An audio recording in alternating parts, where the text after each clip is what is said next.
All right. Hey, everyone. Here we are again. Another water cooler. And it feels like the previous one was not so long ago. It was maybe 2 weeks ago that I was in London and I had Thomas on. We had just released the new Raycast. So we spent a bit of time just talking about it, going over some of the initial reactions and stuff. But already feels like ages that we shipped the new Raycast, actually. Um, so far, it's been really good. The team has been very busy. We've been fixing a bunch of stuff. We've been taking on all your feedback. And we're also already shipping things. We're back on our normal release schedule that we used to be. And for the hype team, this is great news because it means that we're also back on our normal content schedule. So Bruno has been very busy already editing a bunch of videos. I think we have already 5 or 6 videos in the queue that we're going to start posting to YouTube. So yeah, great news all around. I'm going to start with a couple of small updates. I'm not going to spend 30 minutes reacting to tweets today. But I do have a couple of updates very quickly that I'm going to take you through. Feel free to ask questions in the chat, like always. Probably have quite a bit of time today, so we'll try and answer all of them, unless it's a rage bait. And then we have a special guest that I thought was going to be a secret and a surprise, but I just saw that on the YouTube description. Um, it actually mentions who it is. So we have Benoît on that's coming on to show you guys some cool stuff that he had been working on. So let's start with these quick announcements. So just earlier today, we finally released Raycast Dictation for Windows. So that's great news. Since we released the new Raycast, dictation has been the most popular feature. That's the feature that most people had been waiting for.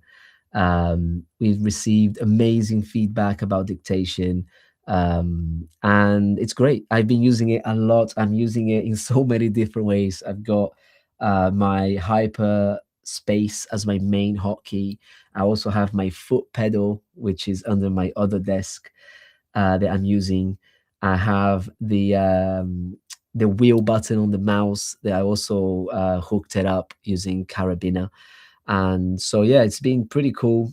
I've shared a few tweets around some kind of cool tricks that you can use dictation for by relying on dictation styles, which is super powerful.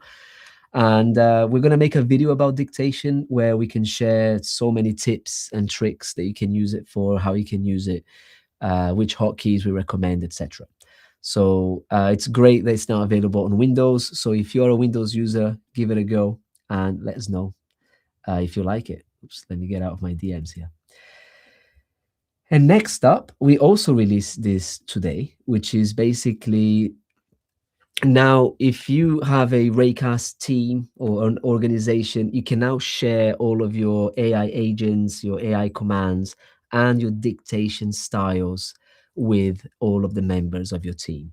And that's something that we had been wanting to do for a long time. We wanted to share AI presets, which is what they used to be called, and now it's AI agents and AI commands. And now obviously we have dictation. So we decided, well, why not add dictation as well? And so that's really cool, especially if you have teams that deal with a lot of, say, support or customer facing things where you want anybody in the team to follow the same sort of tone of voice or, the way they write, the copyright guidelines and stuff like that. So that's really cool. So anyway, these are the two things that we have just released, and give it a go. If you are using Raycast for Teams, then do let us know how you're going to be using this new way to share things. All right, next up, I have an extra thing here that I kind of want to share, but I think I'm going to wait. I'm going to wait for the end, maybe, if we have time. So having said all this, let's move over to our next part of the stream, which is to get the one and only Benoît up here. Let's see. There he is. Hey, How's it how's it going, man? going? You All good? right. Yeah. Yeah. Nice. Well, welcome, man. Welcome to the stream. I'm happy you're here. I'm really looking forward to seeing the things you're gonna share. I've already seen most of them, but I'm looking forward to seeing them again. Um, I think maybe most people might be familiar with you already. Depending Probably where you're not. from. Maybe not. Maybe yeah. So why don't you quickly intro yourself, and then I will do an intro on your intro that I have prepared for you. All right. Yeah. So I am Benoît. So I work at Raycast as a sort of Raycast product developer, mostly on UI side of things. Um, Pedro and I, we sort of know each other from a long time. We've been working together a few times, different companies. We met probably like 15 years ago, something like that, more than that. So yeah, I was basically hired at Raycast a couple of years ago. Actually, my 2 years was like yesterday, literally. Yeah, I was hired specifically to come and join them to help rebuild Raycast from scratch using this new tech stack. And mostly, on the UI side of things, basically foundations, and obviously then all the product surfaces. Yeah, that's about it. And then I guess we'll go into showing up some of the details that we added in V2, and maybe some sneak peeks as well. We'll see. Nice one. Yeah, so like Benoit said, he joined a couple of years ago. Congrats on your 2-year anniversary. What do you Crazy. call it? Your Rayversary. And yeah, man, like for you guys who maybe don't know Raycast, before Benoit joined Raycast, we were working together. We worked together a few times in a few different companies, but the last company that we worked together at was Modules, where we were basically working on Radix, which is maybe the project that it's the most popular thing we've kind of built, I suppose.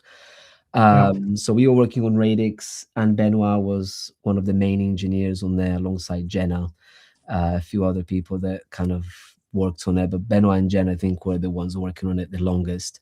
Obviously, under Column, who's now working at Base UI. So that was cool. That was a really cool project. Basically, focusing heavily on UI stuff, obsessing about every little detail about user interface that most people are not even aware he exists.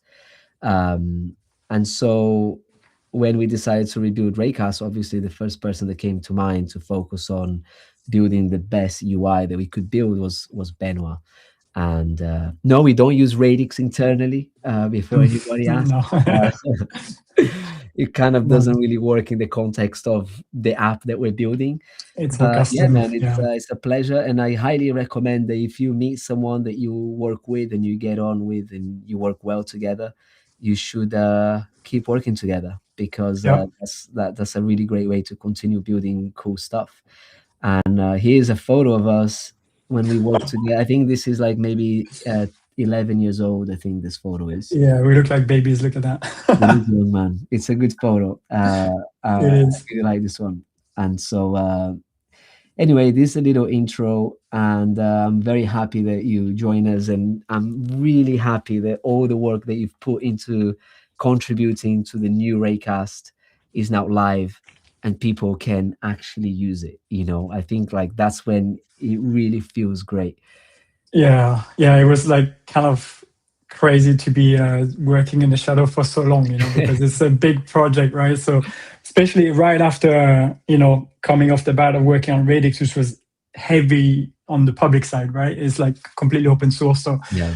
always working like in the public, showing stuff off. And this was like very secret for a long time. So yeah, it was a bit, frustrating sometimes not to be able to show what we were doing. Yeah. But yeah, really happy to be here.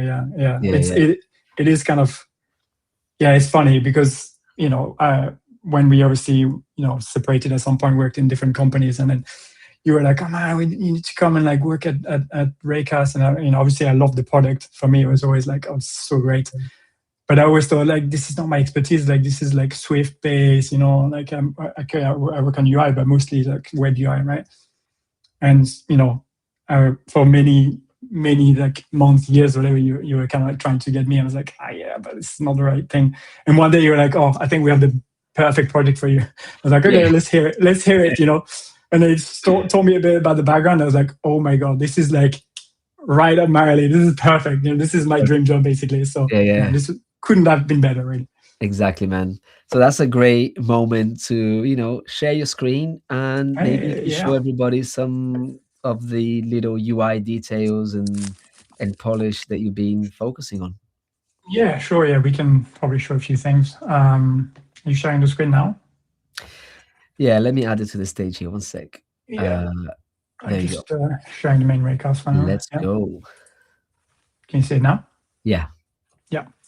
Cool. All right. Yeah. So, where should we start? There's a lot of things we could talk about, but I thought maybe one good place to start, especially because it was one of the first things that we actually built after building sort of most of the UI foundations. One of the first big feature end-to-end that we built was clipboard history, being one of the main features of Raycast, one of the most used, I would say. I have a clean history here, just because this is not the Raycast I use daily. And so it'd be interesting here to talk about a bit about some of the sort of changes that we did compared to Classic, which I have here, like V1. This is V1. You can see some clipboard history stuff here. Maybe I keep that one open. So one of the big difference that we sort of made between V1 and V2 here is that in V1, the clipboard history in Raycast didn't truly behave like a one-to-one mapping with the OS clipboard. What's called the pasteboard on macOS. We were kind of reflecting it mostly, but not always. So for example, if you copied things that was too big, sometimes it would not show at all. If you copied too quickly as well, sometimes it wouldn't show at all. Like this has been massively improved as well in V2. But also one other quirk that was happening quite often is if I open here a test folder here, for example, if you selected multiple things, like here you can just Command A and then copy multiple files, right? In Classic, do you see what I mean, right? Like you can see here in V1, basically it added every single thing as if it was like a separate thing that I copied separately, right? So this is what I mean. It was not really a one-to-one mapping in terms of like what was copied. In X-Ray here, we improved this quite a bit, where you see we have a single entry, but it's more representing of what you actually copied. So it says, okay, I copied from 6 files, it tells you here like there's 6 items. You can get a little sort of preview stack here, sort of similar to what you actually see in Finder when you select multiple things. It's maybe not quite as, you can see here, maybe not quite as neat here, but same idea. Sorry about that. And then, so that's already a big improvement, because then you can actually paste this bunch of files like somewhere else, in Slack, anywhere really, and it behaves exactly as if, you just copied them basically from here, right? Like if I do Command C here and Command V somewhere, like that's the OS doing it. But if I just go to Raycast and do paste somewhere, that's Raycast doing it. And in Classic, you wouldn't be able to like paste all these files at the same time, whereas now you can. But actually, it's even deeper than maintaining the entries and that kind of stuff. It's also in clipboard, on the clipboard side, like when you copy, this is something maybe not people don't realize, but when you copy something, when you copy some text, let's say you copy some text from the web, let's say you select something on a web page and you copy. Sometimes, it's not just text that's added to the clipboard. There's multiple, what's called, let's call it formats, like multiple representations essentially for a single item. So you might have like, the text might be available in HTML format. It might be HTML in plain text format. You might even have some markdown format, all these kind of things, right?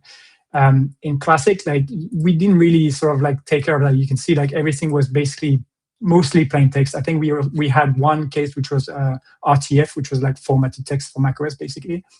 But we were not basically keeping all of the different representation of an item, basically. Whereas in X-ray we do so. I call it X-ray. X-ray is our code name for V2. I need to be careful what I say here. For V2 basically. So what that means is that, for example, if I was to go, I don't know, let's see, where can I do that to give it a good example? Maybe if I go here and I type some text here. Actually, this is some Markdown, so that might be a good idea. I don't know if this is actually gonna, depends on VS Code as well, right? If it's actually gonna produce some Markdown or not. If I copy this here, right, and then I go here in V1, you can see that it says text formatted, but it's just mostly just text, and I can copy and paste it. If I go to here, it says text, but here you see that I have the main command is paste, and this basically means like pasting verbatim, as if like as if you pasted it straight from the OS. But you can see here, I can see the different representation here. So you can see actually there's an HTML representation, there's also a plain text representation. So when you paste generally like the general paste, it's the same as if you did Command V somewhere. Essentially, the receiving app is just gonna use whatever format makes the most sense for itself, right? So if you were to paste this, for example, in some code editor or something like that, or maybe some like web stuff, it would probably use the HTML thing. If you copy somewhere else, it would probably default to the plain text. And the same thing would work with images, where you have maybe multiple formats of an image, and in here in Raycast, you'd be able to paste it as like, maybe a PNG and a TIFF and whatever, right? That kind of thing. So you have more control over that. Now, actually, one thing that we added in this release this week, which actually is handy for some people, is that given that the behavior in Classic was mostly that when you pasted, it was pasting plain text.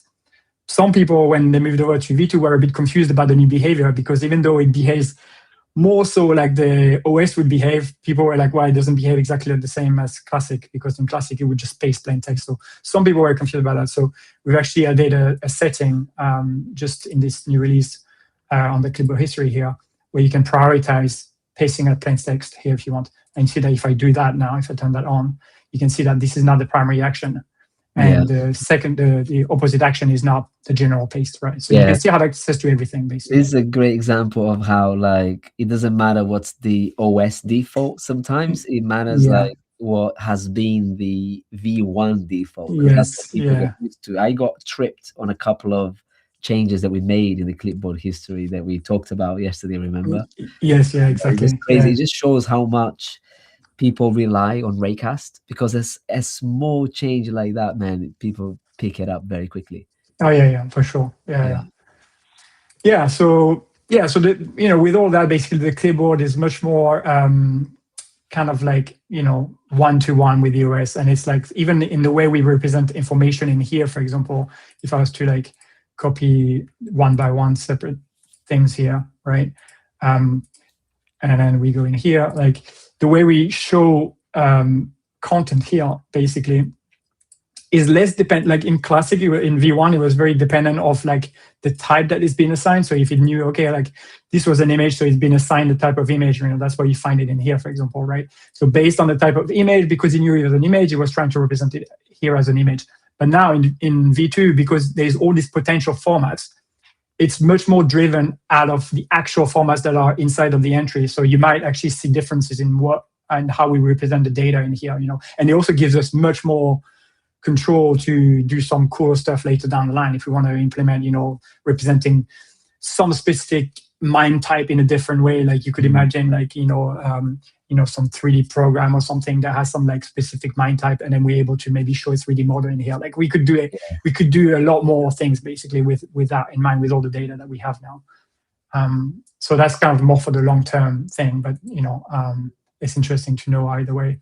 And and one thing I can show a bit of a sneak peek, I guess, here is that this is with the multi-item here. You can see obviously it's a clear improvement in terms of like the one-to-one versus the OS, but it is also a little bit maybe different in the sense that here I was able to preview the item one by one, right? So maybe you've lost a little bit of something here, because here I can say, I can see that this is a file, I can see the file size and whatever.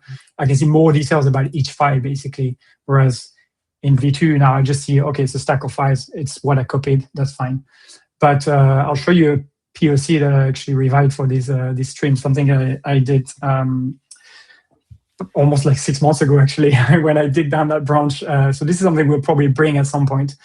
But I just wanted to show you that. So you'll see here all the same items that we had from before. Yeah. Actually, I'm going to show maybe the other one side by side instead here. So I don't know if I actually will be able to. Yeah, it's going to go away, isn't it? So, but you'll see here, this is the stack, right? And then here, if I go to this one, similar, but you'll see here there's a little different call to action here. So now what I've done is we have the ability to essentially preview each item within that stack of copied file, right? So if I press the right arrow key here, I can essentially now preview them one by one by going left and right, basically. And now I get a preview, and you see it tells me like 5 out of 6, 4 out of 6. This is a file. This is exactly how it would look if you were to preview this single item, basically. So that would be sort of like a nice improvement that essentially lets you sort of like go into a multi-item entry like that and view more details about what it is. And also, this probably deserves more thinking in terms of UX, but you might even be able to do something like have like dynamic actions, for example. So if you're looking at the entry like this and you go to that top entry, you're pasting everything. But if I'm going here and I paste, like maybe I just paste that single image rather than pasting everything, So there's a lot of like little details that we can do here.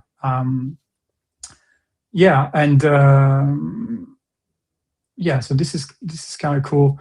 Nice. Yeah, there's one other thing I wanted to show potentially with this. Let me think what it was. Kind of forgot now, to be honest. I had it on my mind, but probably it might come back. It's like, is it within clipboard history as well? It was something to do with clipboard history, yeah. I just blanked for a bit. Yeah, it's normal. But I really like stack stuff, man. That's very cool. A lot of people have been asking for the ability to select multiple entries in your clipboard history and then paste them all at once. That's not something we have at the moment. But is that something that you guys explored? Yes, that's something that was very much on the board since the very beginning. Obviously, we concentrated on bringing parity for now with V1, so we haven't tackled it yet. But it's also because it's something that we want to tackle just more generally, not just like, let's just add multi-selection to clipboard. It's just, there's lots of places where it would make sense, right? Like you might want to, in here, I might want to go and select multiple files, for example, or whatever. Like the same thing could apply here, for example, right? Yeah. So it could apply to lots of things. Like you could go in emoji picker and select a few emojis and paste a few emojis at once. Yeah. So it needs a bit of holistic thinking, basically, because what you want to do probably is like allow multiple selections, and everything should ideally work with the keyboard, and then also the actions would also change dynamically, right? Because what you can do with a single entry, you might not be able to do with multiple. For example, here I can edit or I can rename the entry. And selecting multiple entries that are not they're not like adjacent to each other with the keyboard is kind of really hard. You can do that in Finder, you cannot even do that in Finder. Exactly. Yeah, it would be good for us to find a way to actually do that, probably with a manual selection, initial manual selection, and then you can do it. But yeah, definitely something that's on the agenda. Once we kind of probably reach more sort of like full parity and out of public beta kind of scenario, but it will definitely be something we look at quite closely. Nice one. Yeah. Very cool. Very cool. Yeah. I can't remember that thing that I wanted to show you here, so that's fine. But we might get back to that. I guess we can look at some other things in the meantime. Yep. What can we look at? I think maybe some other sort of new things that we added from V2, which is cool to look at, is this ability now to set hotkey analysis from the root search directly, right? So this is something that didn't exist in V1, and something that we, I think, always wanted. But just I think it was probably quite tricky to implement in V1, and just become a lot easier to implement in V2. And it makes so much sense, like before you had to go to set, you press like, open command settings. It would just basically bring you to like the settings. You'd have to set the thing here, go back to where you were before, all that kind of thing, right? So that was kind of like, not ideal, not the fastest way to do it, basically. So now, I can even like do a hotkey straight to this sub menu here, and I can set an alias here, and say like keyboard, boom, and then that's it. Just out of the way. It's just so much quicker. You don't live where you are. And similar with the hotkey.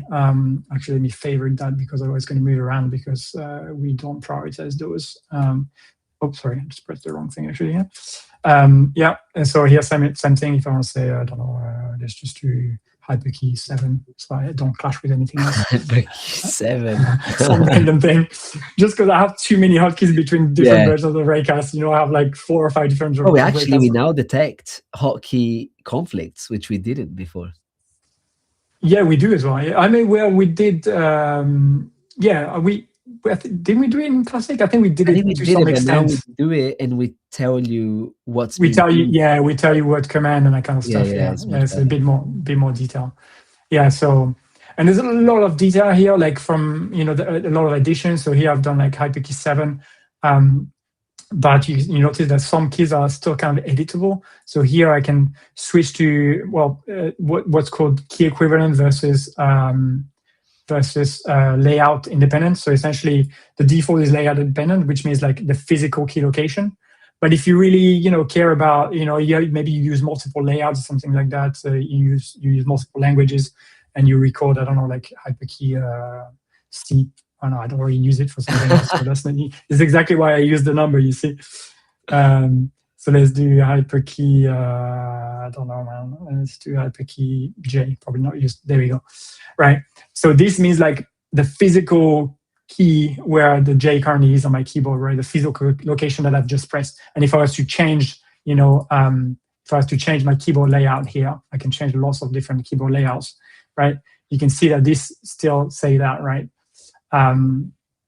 Whereas, I'm in French, so that doesn't actually matter. It doesn't change, but you can see here in Japanese, this tells me like I need to press that character basically on a Japanese keyboard.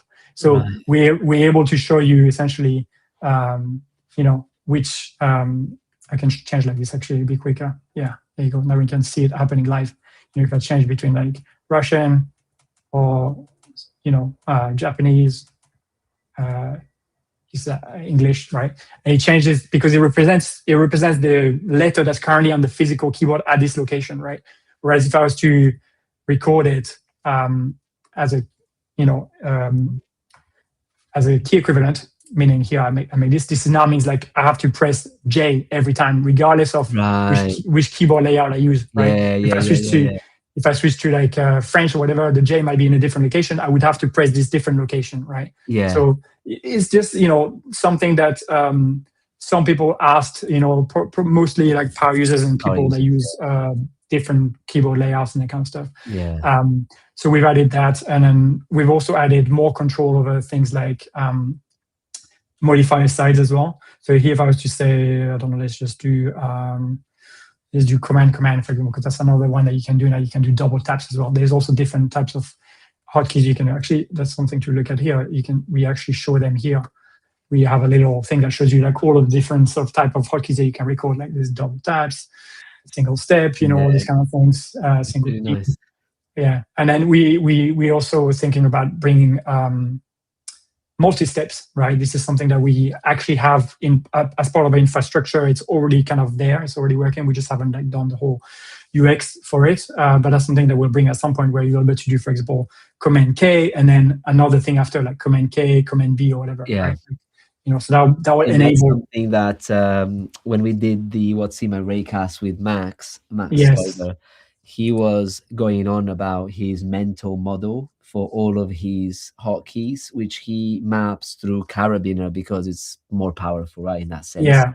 And he had kind of grouped, if I remember correctly, this was, I think, 2 years ago, he was kind of grouping the hotkeys under like the letter of the app. So for Raycast would be yes, app, right? And then he would do like I think, well, I don't know, some key R, and then he would do the next key. Yeah, so you would do like let's say like hyperkey R, and then you would do like C for clipboard history or Yeah, whatever, right? exactly, Yeah, exactly. So that yeah, that that's would kind of be, nice. It effectively gives you like an extra layer, right? Like you can yeah. sort of layer your shortcuts, which I think is super powerful. Yeah, and also I Um, think it kind of helps already from a mental, sort of muscle memory point of view. It already helps, you know what I mean? Because like yeah, you can kind of follow the same pattern with different apps, and you just got to remember that first bit, which is which app it is for. yeah, So, yeah, yeah. it's cool. It's a power user thing, man. I don't know if I would even use it, but if people I think I go, would probably try it. Yeah, I think I would yeah, try it. That sounds like a cool idea. But yeah, what I was going to show here is like we also added the ability to customize the side of modifiers, because on some keyboards you have Control Option Command or whatever. You have them on both sides of the keyboard, right? So you can yeah, choose. I want specifically this double tap on the right hand side of my keyboard to trigger yeah. I keyboard love history. that Right? one. So if I do that now, I go into keyboard history. Whereas if I was to, I can do it from here, obviously, and then we trigger keyboard history specifically from here. Yeah, So yeah, lots of nice little additions here compared to whoops, not that compared to V1. What else could we look at? Oh, there's one that I quite like. This is probably again like some super nerdy little detailed thing that maybe some people don't even realize. But it's just these little things that I love to do. When sort of I see something, an opportunity, right? So when I re-implemented my schedule for X-ray, I always thought there was some weirdness around that in Classic. Especially, it might also come down to like how I set up my calendar. But in my calendar, I have a lot of like big blocks, and especially blocks of multi-day stuff. And so I might have stuff that's like for a whole week or stuff like that. Sometimes or like 3 days. And I always thought like in V1, it's a bit weird how you don't really know that unless you kind of like hover over the thing here mm, that says you're like, okay, it says all day on Saturday. But actually, it's more of a longer event here. It's something that just lasts like a week, for example, right? yeah, And it's not clear, right? Then you might not even see it on the other days, which is kind of weirder, right? Like here, you don't even see it at all, even though it was on these yeah. other Because days, it right? So spans across those days as well, right? so we were not sort of like making sure like on which day it spans, and we were not really differentiating that. So what I did for V2 here, I've added like some subtle touches to like show you a bit, give you subtle cues of that happening. So here you see the same event here, right? It says all day here on Saturday as well. But you notice the icon is slightly different, Yeah, right? There's like the thing, and then there's like a little sort of continuation on the right hand side that shows you like this is essentially the first day, and it continues further. It's a multi-day yeah, event, and it's the first day, right? And then here, now you see it on the next day, right? And you see it there, and you see there was something a bit before, and it still yeah, continues after, right? And then next week, because we don't group day by day next week, then it shows you, okay, there's still a multi-day event, but it's like you can see it spans longer, right? So it shows you like it's a long duration, it's multi-day, right? And so you can find that like now, if I go somewhere else, I'll probably find, there you there go, you go, I'll another find one. some other like Yeah, multi-day thing. So these little things, they make a big difference in terms of like how you kind of, sort of understand the product and, you know, so, yeah, how do you just make sense of things, in the UI. So like, yeah, I always try to sort of look for these things, and obviously, yeah, you still get details here of like you say I even added like now day 1 of 7, right? So that's again, nice. adding a bit more information about like how long the event is and that kind of thing. Yeah, it's a small, nice little detail. Yeah, man, that's super cool. Yeah.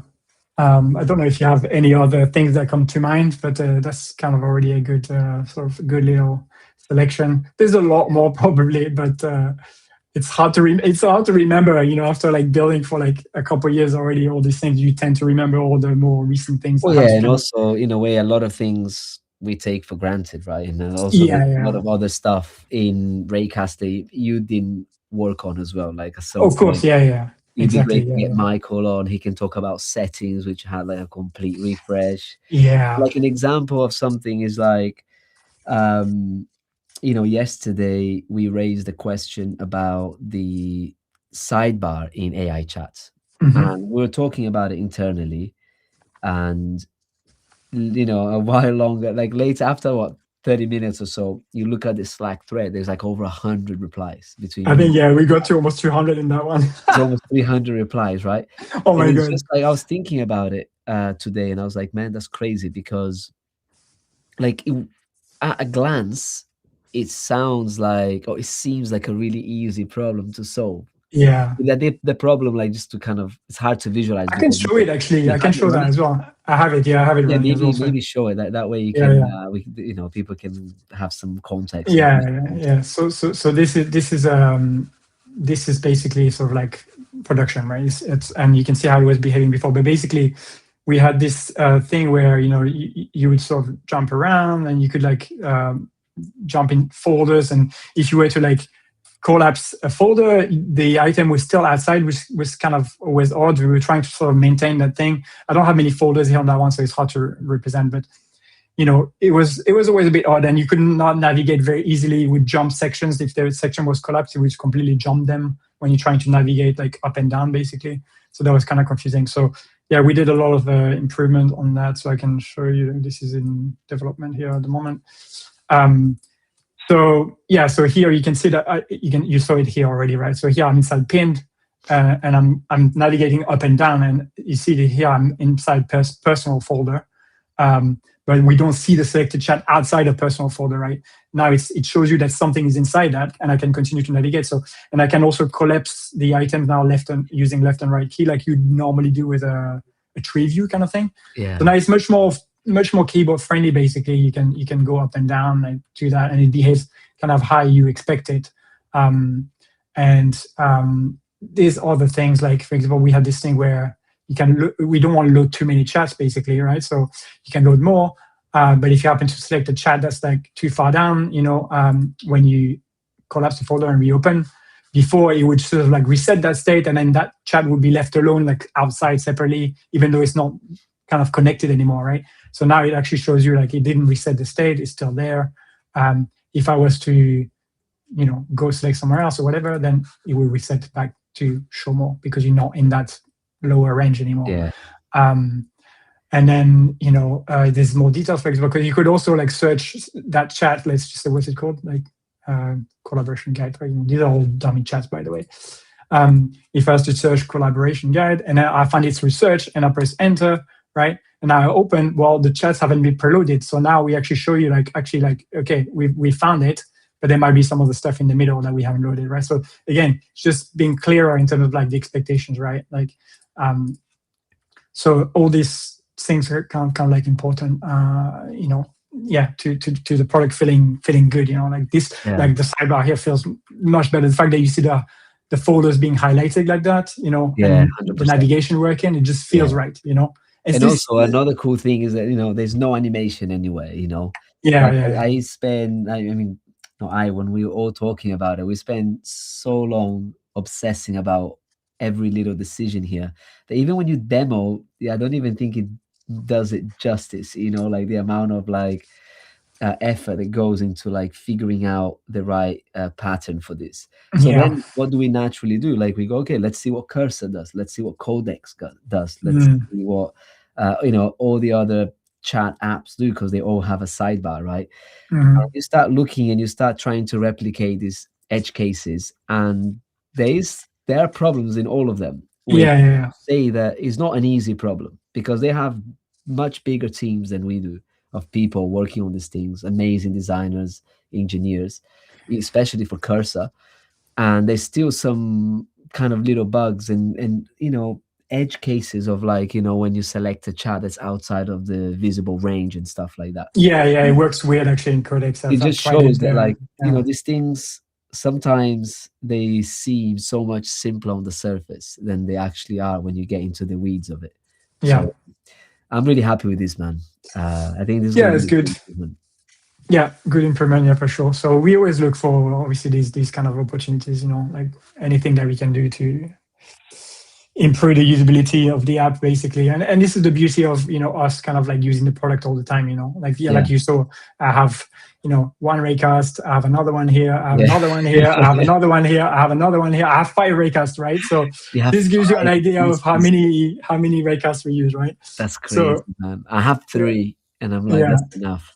Yeah. But I mean, at some point we'll be able to probably like let go of V1s, but I still have V1 internal, V1 production, just in case, you want to compare some behavior, check some things, But yeah, that's the beauty of it, right? Like we use our internal version where we just daily driving new stuff all the time, and we can see what works, what doesn't work, what feels right, what doesn't, and then we can improve things before we actually ship to you guys. Yeah, 100%.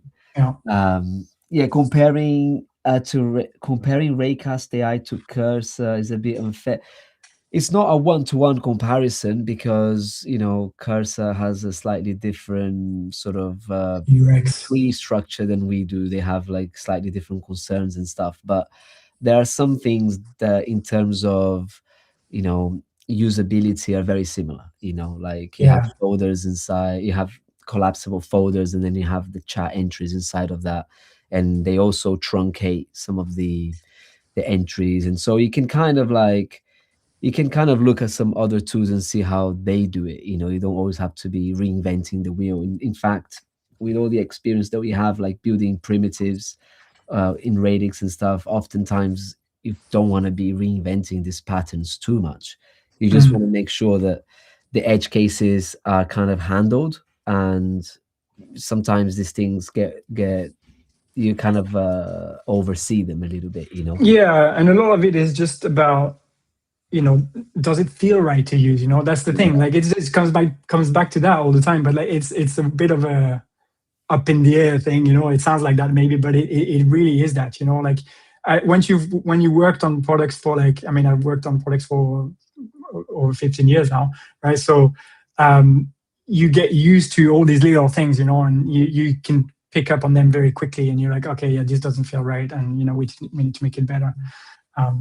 So yeah. It's I just remembered what I wanted to show. Oh, there you go. History. Finally, I was about to close the session. Let's bring it back.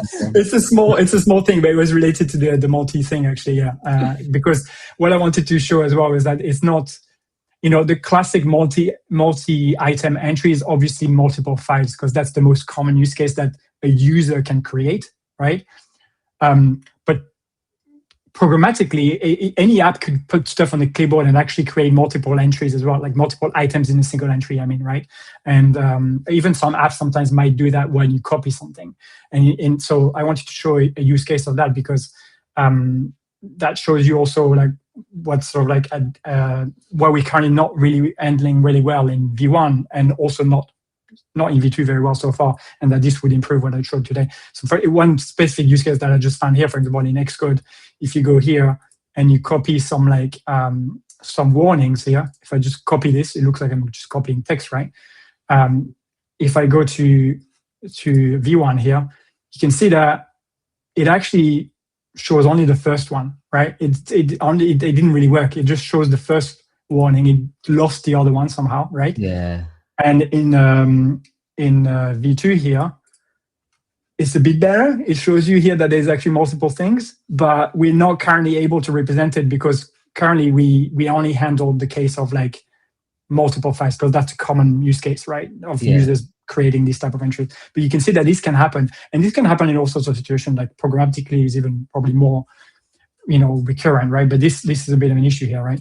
And so here you can see that with this new thing that I demoed here, if I was to go here, now we're able to actually, and of course we're not seeing it here. I don't know why. Loader you got. There you go. Right. Don't know why it was so slow in this case.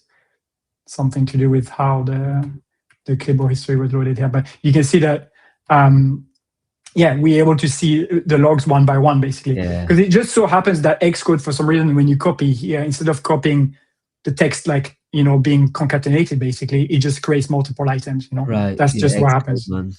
Yeah, I don't know why, but that is what it is, right? You can actually see. This is a great example. This is a great example of another edge case. Most likely, exactly. I'm not even seeing people complaining about this in V1, so not something that happens all the time. But it's nice, just something that is just good to respect, right? That's what the clipboard has, right? This is a representation of the actual pasteboard on the macOS side, right? So you see, it shows you item 1 has a plain text thing, which contains that. Item 2 has this. Item 3 has this, right? Exactly. So now you can see that we have a one-to-one sort of representation of that, right? That's nice. yeah, just some further improvements. Yeah, that's I just remembered that now last minute. Yeah, I'm looking forward to completing this bit and we getting it out at some point because it's still kind of in development slash design phase, right? Yeah. Yeah, yeah, You can skip. Yeah, yeah. That was yeah. So that's amazing. cool. That was it's super nice to see this to get a little insight of all of the details that go into the product. So thanks for taking the time and showing it to everybody. No worries. And we have a few little questions here, not directly related, but if anybody in the chat has any questions about anything that Benoit demoed, then just drop them in the chat. Or anything else. Yeah, we can try But and answer. meanwhile, we have when will you know? Hey guys, we'd love to know when the focus session will be available. Yes, a lot of people have been asking about Raycast Focus. I'm actually really surprised about how many people have been requesting Focus. Like I obviously knew that some people are using Raycast Focus, but not that much. And so this is kind of great news. And we couldn't really get it ready on time for the beta release a couple of weeks ago, but it's almost there. I'm not gonna give any dates because I retired from giving dates now. But what I will say is that it's coming out very soon. Like we're already using it internally and stuff, so it should be in the next couple of releases. We should have it ready.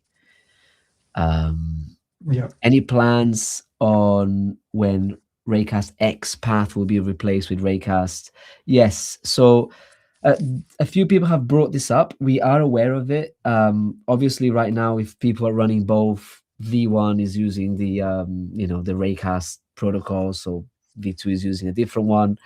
I also don't have a date for this, but that's something that it will be fixed, and eventually V2 is gonna have just the normal protocol, the normal path.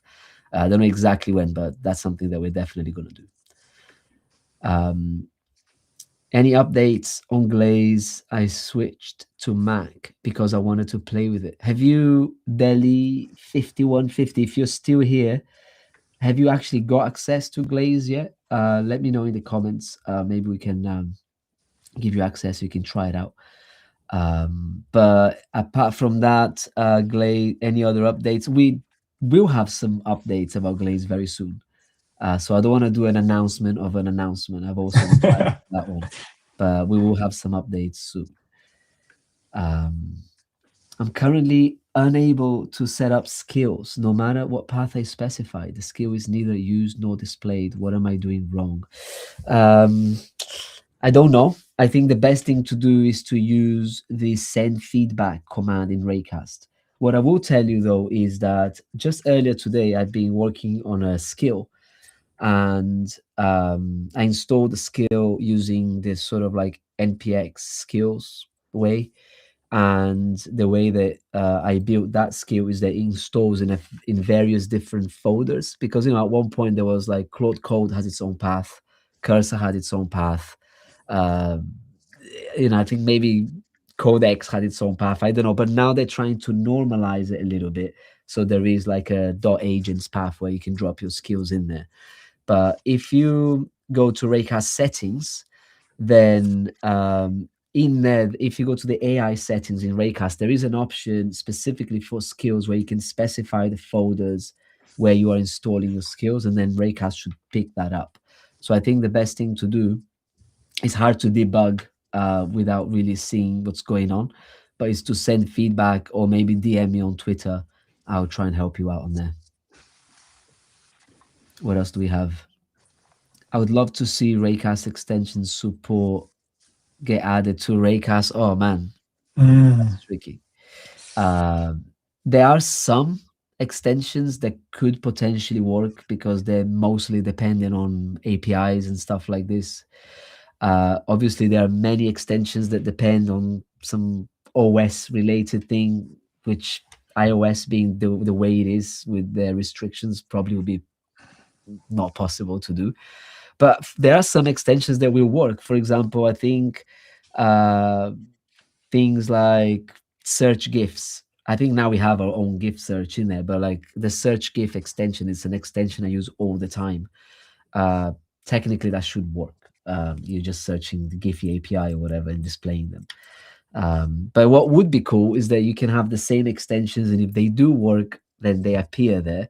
And if you have some configurations in your extension, then that also gets synced over. So, for example, I have a bunch of favorites of my search for GIFs. Like I have my favorite GIFs as favorites, right? And when I'm on iOS, I want to see the same GIFs because those are the ones I use a lot. So it would be really nice that at some point Cloud Sync could also kind of sync extension preferences and things like that, right? I don't know where we are with this, so I'm not promising anything, but I agree that it would be very cool. Is that something you thought? Do you use a lot the iOS app, Benoît? No, actually, you know me. I don't use my phone very much. I'm quite light on phone. Yeah, you still have an iPhone. I still have iPhone 12 mini. Yeah. So I'm very minimal with like the phone. Yeah, I don't really. I use the Raycast for iOS a lot, but mainly AI. Like I use AI all the time. Yeah, that's what I was using as well when I use it. Yeah. Hey, Carlos Luis, the new folders in Raycast AI are just for organization, or in the future will they have a similar function to Claude Code's projects?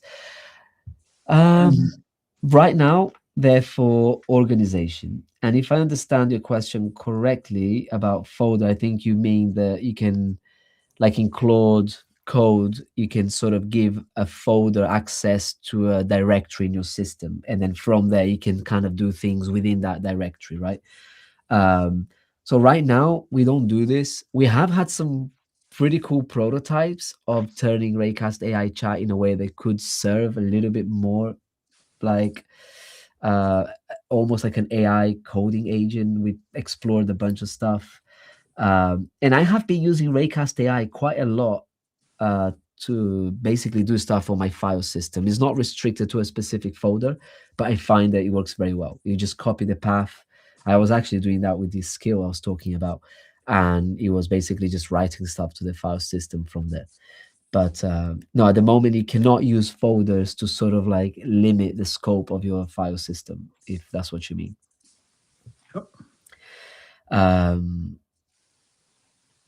How does privacy work for the dictation feature? Is the data stored, used for training? Do you have any plans? Is data stored, used for training? No. In terms of privacy work, we work with partners that we trust, that we use to basically handle the transcription. But we do have some links about privacy and all this that goes into a lot more detail in all of this stuff. So instead of me just paraphrasing, I think the best thing that we can do is put the link in the chat, which I'm going to do in a minute. Any plans for adding Raycast to... Oh, right. Yeah. This has been asked since we released day one. Someone asked me. I don't actually know how to do this. I'm pretty sure the engineering team will know. But I think the main problem is that we already have a Raycast registered in Brew as a cast.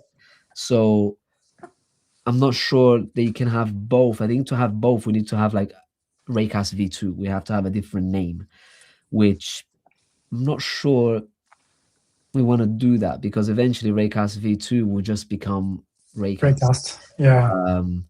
But if any of you guys know that better than I do, then let us know what you guys would do. And I'm sure that we're definitely open to hearing feedback. And if that's something that you guys want, we can definitely look into it. Do you know how to do? Have you done stuff like that before, by the way, Benoît? No, but I think you're right. Typically, like apps, what they do is they would have a separate entry, like first of all with beta, right? So it would be like Raycast beta, for example, or like GitHub beta or whatever, right? Like they would, if they have a separate app, it would be a separate entry on the Brew registry, you know? Yeah, I think maybe that's what we need to do. Create a new one, and then maybe once deprecate it. V2 becomes Raycast, maybe there's a way to delete it. You can deprecate it. You can deprecate it. Yeah. Maybe deprecate it. Yeah, that makes sense. This one is for you, Benoît. Look, would love to select multiple copied elements and paste them all. Yeah. Well, that's what we were discussing earlier. That's definitely something that we are going to do. I can't say when, because obviously we're still sort of like working on, reaching full parity and getting out of the beta. But yeah, that's something that we want to do more broadly, basically enable you to select multiple items in a list or in a grid, because that could be useful in lots of places. You could select multiple emojis, paste multiple emojis at once, select multiple files, drop them at once, all these kind of things, right? So we want to do that. It's been on the list since the very beginning, basically. I can say that. So it's definitely gonna happen. Yeah. Nice one. Another one for you. When will Windows app look like Mac versions? Yeah, that's a good question. Actually, I find that we had a lot of feedback regarding this. Like a lot of people were asking. We see quite often the question, "Hey, when will Windows get the V2?" You know, and it's like, well, actually, it's a good way to talk about it now. It's just like Windows is already the V2 app, basically, right? So the V2 macOS is the same code base as the Windows app. It's a multi-platform app, basically, right? The fact that it looks different is just that because we have to tweak things to adapt to the platform, basically, right? Like macOS gives us access to liquid glass frameworks and that kind of stuff, so we can make it look, right at home on Tahoe. And on Windows, we have to adapt things, right? So that means we're not going to do liquid glass on Windows, for example. That wouldn't make sense, right? And I think that's what a lot of people want, though. Yeah, well, maybe, but it's not something like we have to use what the native platform gives us as well, right? So that's the thing. So we can't just like, I mean, I can't say we can't, because I guess technically anything could be doable. You could create your own custom, window thing with the custom meta or whatever. But we want to try and remain kind of close to the platform, the host platform that we are on. Now, I understand maybe that we could improve the design a little bit, because what we've done mostly so far is that because we initially, when we started working on V2 was basically mostly targeting Windows, right? We were working mostly firstly on Windows to bring the first Windows beta, private beta first and then public beta. And so the design that we opted on for Windows uses, the native Windows background blur and that kind of stuff. But the design inside of Raycast itself is mostly kind of based on what Raycast used to look like in V1, basically, on Sequoia, basically, right? Because that's kind of what we knew worked, and that's kind of what we knew we could do. The only difference maybe is like the corner radiuses are a bit tighter in a lot of places, because Windows is more tight on that aspect, right? So, but that being said, we could probably refine that to make it feel even more kind of at home, and maybe to an extent more in line with the macOS version, like more Raycasty, but also still like Windows, that's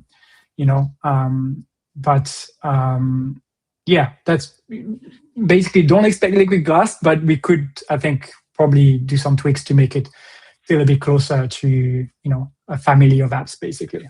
Yeah, I think that's a perfect way to put it. And I agree with the sentiment, to be completely honest, because it is the same app. Obviously, we know that.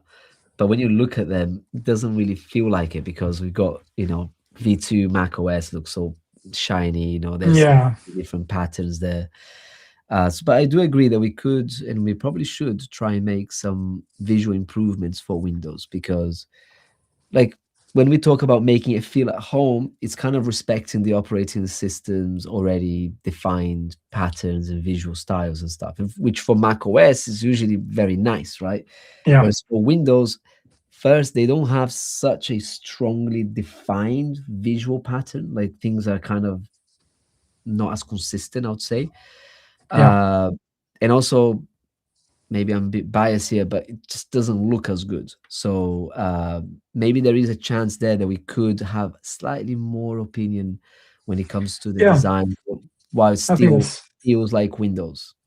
Yeah, I think that's fair. Yeah, I think, right now it feels, especially to us, where we've seen that, I mean, I guess most users as well, especially if you're on Mac before and you've seen that transition between V1 and V2, when you look back at V1 now, which I was sharing earlier, it kind of just feels old, it kind of feels like, it just feels like old, just like all the borders and whatnot. Like once you get used to V2, it just feels like so much airy and clean. And I think that's what that's that feeling I think that people probably want in Windows, which I think we can probably achieve maybe in a different way, Yeah, that would be cool. Got another question here. Can we get the ability to add audio voice files to dictation and get a transcript? Oh, I see. Rather than only Mm, having, I think that's a good feature request, I would say. I'm not sure that would be. Yeah, we need to think about it. Andreas, if you're here, leave a comment, man. It was working on yeah, dictation, but I'm I not sure mean, that would be a dictation thing.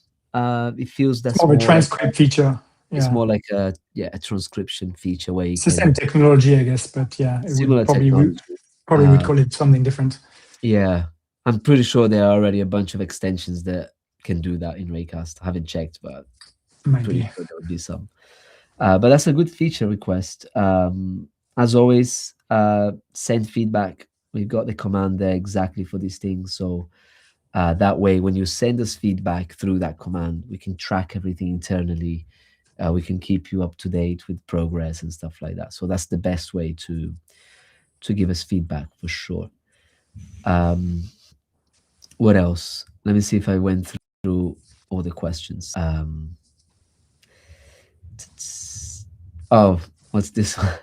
In before the next macOS version, did you? So Well, it's Monday, we right? got WWDC coming on very soon next week. Monday, yeah. Yeah, next week. So I have been a pretty vocal. I've been pretty vocal about the whole liquid glass things since it came out. I've never been a fan of it, neither on iOS or macOS. Still not a huge fan of it, I must say. Although I feel like Raycast did an amazing implementation to follow the patterns, I still would much rather not have liquid glass anywhere. So if they get rid of it, maybe I'll be cool with it. I'm not sure if the design team and the engineering team would have to redo a bunch of stuff. But I yeah, mean, I'm pretty sure that this ship has sailed now. I yeah, think yeah. I don't I think they would. I Yeah, very much doubt that they will do a U-turn yeah, now. I think, and if anything, yeah, in Raycast we use it pretty lightly. that's true. I think actually, like some people have have expressed the fact that they would want maybe the whole window to be glassy and that kind of stuff, but like it's actually something that's um, like Apple is quite strict also on their human interface guidelines, and so they, for example, they sort of not prevent, but they say that you shouldn't really have like glass on glass and that kind of stuff. So like you have to be quite consistent with how you use Yeah. it. The way we use it is quite sparingly, but quite good, I think, in terms of like not being like all over the place. Oh yeah. I mean, we had Like, feedback of people saying it's not glassy enough, So like you have both extremes. You have like, that's what I oh man, mean. I don't like the liquid glass, or it's too glassy, or not glassy enough, or Yeah. so. No, that's how it works, right? What else? Last one, last question from David Clark. Can dictation use different LLMs? So right now, no. Right now, it's basically what we decide internally. I think maybe we have like a couple of different providers internally to handle backups and things like this, so to ensure that your transcriptions always work. But if you want the option to maybe choose a specific one, then let us know. Use the send feedback command. I'm curious why you would want that in the first place, because the way we think about it is that we want to remove all of these decisions from users, so they don't have to think about which model is it using, which LLM is this, which version is this, what level of reasoning is this. It's just like things work so well and they fulfill your expectations so well that you don't need to think about what's happening behind the scenes. I think that's the North Star, I think. Yeah, and also because we can fine tune the prompts to a specific model as well to make sure that everything works. Like otherwise, you could switch model, but then the prompt might not work like very well with all the models, and you will get inconsistent results. So like with us owning that, we can really fine tune everything to make sure it works very well, which it does. So far, dictation has received amazing feedback. Shout I out use to it, the whole I use it team. all the time. So Yeah, good. yeah. Would Raycast be open to trying to add a feature that allows text assistant completions? Fábio Calazans. É brasileiro, Fábio. I'm not sure I get the question. Do you, Benoît? No. Maybe Same. maybe send another message, man, explaining a little bit what you mean by text assistant completions. Oh, I think maybe I know what you mean. Is when you start typing, like say in Slack or whatever, and as you're typing, it starts showing like this sort of the next Oh word, yeah, stuff like that. like co-typist, like that kind of thing. Co-typist, Yeah, like yeah. Copilot was doing that at the beginning. Yeah, if that's what you mean, let's answer that as if that's what you mean. I'm pretty sure that's what you mean. Um, I'm not gonna say yes, but I'm not gonna say no. I do know that Thomas really loves this, and I think he uses something He for it used already. co-typist, I think. He Yeah, uses co-typist, yeah. I I think he was don't. at something. I actually don't like that. But I know a lot of people do. Thomas loves it, so who knows, man? It's Raycast. We can do anything. Yep. What do you use it, Benoit? Would you want that? I'm curious. And no, I also don't use it. I'm not a fan of like, I Things prefer the appearing and stuff. yeah, I Yeah. prefer dictation. Actually, I found that dictation really, is more convenient, for that. Yeah, I use dictation a lot for that as well. Yeah. Abração para todo mundo no Raycast. Obrigado. We have to represent the Brazilian crowd. What else? And I think that's it. Really hoping to see Cloud Sync. That's a great way to wrap it up. Yeah. Cloud Sync is by far the top one requested feature. We're working on it. We should have it out pretty soon. And Yeah. so once it is out, most of you will be able to just ditch V1 and just stick with V2. And to be honest, I've been using V2 for months now as my primary Raycast without sync. We also don't. It's not something that we have internally either, because sync is something that's not easy to. It's not easy to develop on, because obviously, like, you're working on it and things are syncing. It's quite a sensitive thing to build. So none of us have it on. And like I really miss it, like I'm like, man, so many times I'm on my phone and I've got the chat. I'm like, oh man, I can't believe it. We still don't have it, Yeah. So there's a lot of pressure for this to be done. Marcos, he's on it. Don't know if you're watching. We're all here rooting for you, man. And so hopefully we get it out soon. All right, and I think that's a good way to end it. That was a great question. Thank you everybody for joining and for all the questions, amazing questions like always. And obviously thank you, Benoît, for coming on and doing your amazing demos, man. Yeah, it was fun. We can do another one another time. Amazing. All right, thanks everybody. Catch you on the next one.